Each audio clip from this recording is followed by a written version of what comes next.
Assalamualaikum warahmatullahi wabarakatuh. Kami dari kelompok 10 ingin mempresentasikan hasil diskusi kami tentang selamatan untuk orang meninggal. Berikut penjelasannya.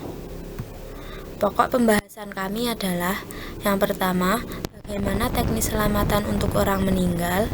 Yang kedua, apa saja hukum dan dasar amaliyahnya selamatan orang meninggal. Lalu, apa saja macam-macam kegiatan yang dilaksanakan dalam selamatan. Dan yang terakhir, apa manfaat selamatan untuk orang meninggal. Baiklah, langsung saja. Yang pertama yaitu teknis selamatan untuk orang meninggal. Nah, dalam acara selamatan kematian, pada umumnya melakukan pembacaan tahlil dan Al-Quran, serta pembacaan doa-doa bersama yang khusus ditujukan pada orang yang meninggal sesuai dengan hari, waktu, dan tanggal meninggal. Tidak hanya itu, ritual tahlilan ini juga diisi dengan tawasul-tawasul kepada Nabi, sahabat, dan para wali, serta juga keluarganya yang telah meninggal. Biasanya ritual yang dilakukan dimulai dengan pembacaan surat Yasin, pembacaan tahlil, dan ditutup dengan pembacaan doa.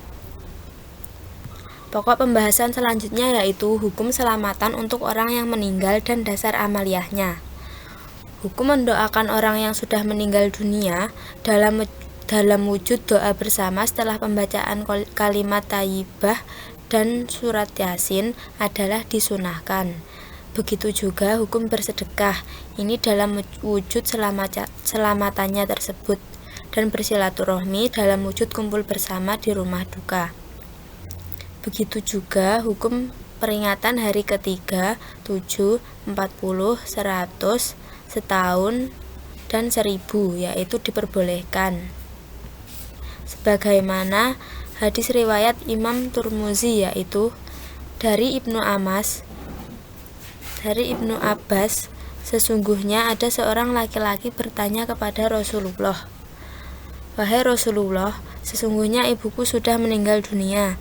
Apakah ada manfaat jika aku bersedekah untuknya?" Beliau menjawab, "Iya."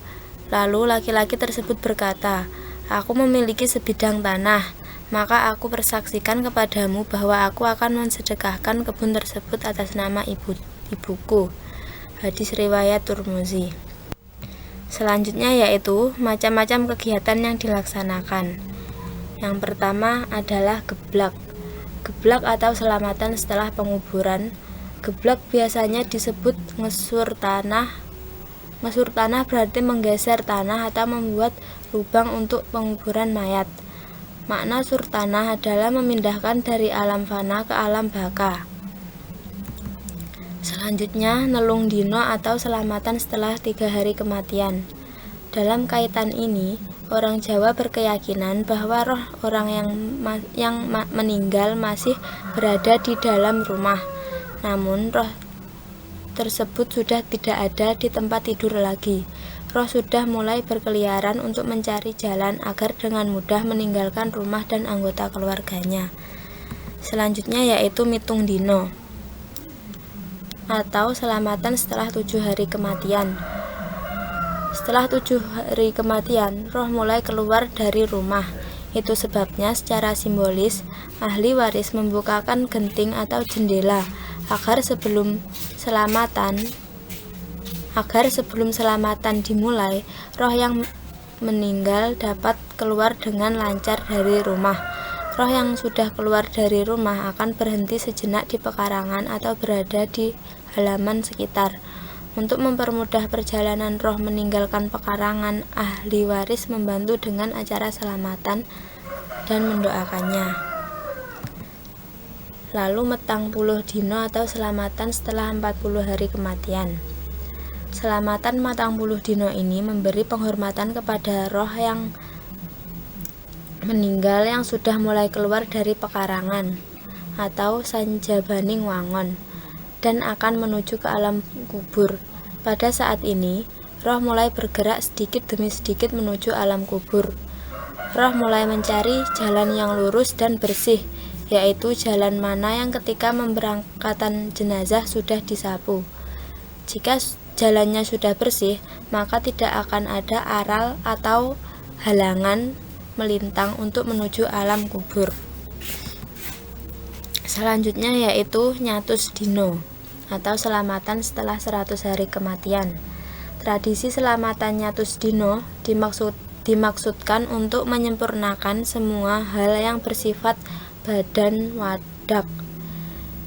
Di alam kubur ini, roh masih sering kembali ke dalam keluarga sampai upacara selamatan tahun pertama atau mendak pisan dan peringatan tahun kedua atau mendak pindo. Selanjutnya yaitu mendak pisan. Mendak pisan atau selamatan setelah 1 tahun kematian. Nah, fungsi selamatan ini adalah untuk mengingat-ingat kembali jasa-jasa orang yang telah meninggal. Karena itu, selamatan mendak pisan sering disebut juga meling. Kata meling ini berasal dari kata eling yang berarti mengingat-ingat. Konsep mengingat-ingat juga terkandung pesan yang lain, yaitu sebagai upaya ahli waris untuk introspeksi diri bahwa mereka pada saatnya juga akan dipanggil oleh Tuhan. Dengan cara ini, mereka akan lebih berhati-hati dalam hidup dan akan meningkatkan amal perbuatan. Selanjutnya yaitu mendak pindo atau selamatan setelah 2 tahun kematian. Selamatan mendak pindo dimaksudkan untuk menyempurnakan semua kulit, darah, dan semacamnya. Pada saat ini jenazah sudah hancur luluh dan tinggal tulangnya saja. Yang terakhir yaitu nyewu atau selamatan setelah 1000 hari kematian. Nyewu boleh dikatakan sebagai puncak dari rangkaian selama kematian. Pada saat ini, orang Jawa meyakini bahwa roh orang yang meninggal sudah tidak akan kembali ke tengah-tengah keluarganya lagi. Roh tersebut betul-betul telah meninggalkan keluarganya untuk menghadap Tuhan. Nah, yang terakhir yaitu pokok pembahasan yang terakhir, manfaat selamatan untuk orang meninggal. Yang pertama, memperbanyak sedekah. Karena dengan bersedekah diharapkan pahala daripada sedekah akan sampai kepada si almarhum. Dan dengan sedekah juga kita akan memperoleh kebaikan yang banyak. Selanjutnya yaitu memperkuat ukhuwah Islamiyah. Selamatan kematian memberikan kesempatan berkumpulnya sekelompok orang yang berdoa bersama, makan bersama. Secara sederhana, merupakan suatu sikap sosial yang mempunyai makna turut berduka cita terhadap keluarga si mayit atas musibah yang menimpanya. Selanjutnya, tolong menolong dalam hal kebaikan. Dalam hal tolong menolong, ini biasanya dilakukan oleh seseorang dengan amat rela, tanpa perhitungan akan mendapat pertolongan kembali. Karena orang yang mendapat musibah itu rupa-rupanya berdasarkan rasa bela sungkawa yang universal dalam jiwa makhluk manusia. Dan yang terakhir yaitu memupuk rasa solidaritas antar anggota masyarakat. Tradisi bertakziah atau membawa bawaan yang diberikan kepada keluarga si mayit dengan harapan dapat membantu dan meringankan penderitaan mereka selama waktu berduka cita merupakan wujud solidaritas seorang anggota masyarakat terhadap saudara, anggota, rekan kerja, atau anggota masyarakat lainnya yang memiliki hajatan. Nah, demikian presentasi dari kelompok kami. Apabila ada kurang lebihnya, kami minta maaf. Sekian. Wassalamualaikum warahmatullahi wabarakatuh.